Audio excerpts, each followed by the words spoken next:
Scientists at the Wilmot Cancer Institute are taking a closer look at how leukemia takes root in bone marrow. To do this, they're creating handheld chips to model the disease in a way the world has never seen before.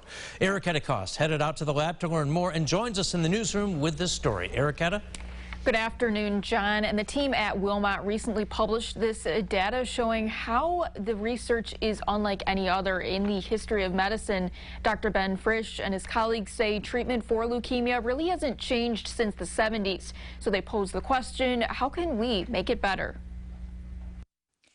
Dr. Ben Frisch and his team have a goal to improve modern medicine and therapies for leukemia by better understanding how it forms. Leukemia is a cancer of blood cells. So blood is produced in your bone marrow, circulates through your body to do things like carry oxygen, remove waste from different tissues. Like other cancers, leukemia develops when there's a mutation in the cell. It proliferates out of control, usually in the bone marrow in the case of leukemia, and then sort of takes over your blood system, so your blood cells are no longer doing the jobs that they're supposed to be doing.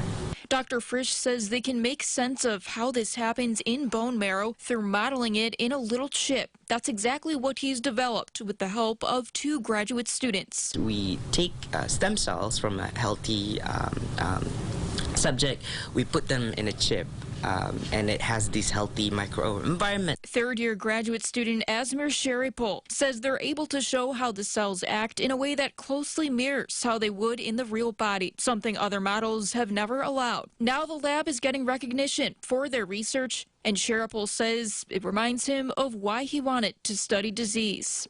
I lost my dad when he was 54.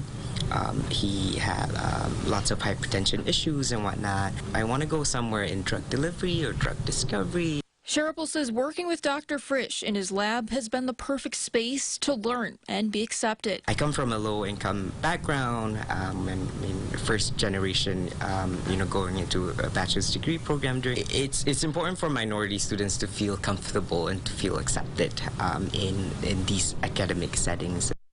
And I love hearing about how those 2 bond in the lab. The team has been able to prove these 3D models are also a very cost-effective tool for analyzing bone marrow at a very high level.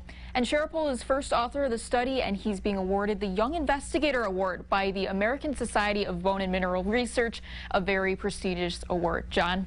Very interesting. Erica, thank you. Dr. Frisch says his favorite part of the job is getting to work with those students.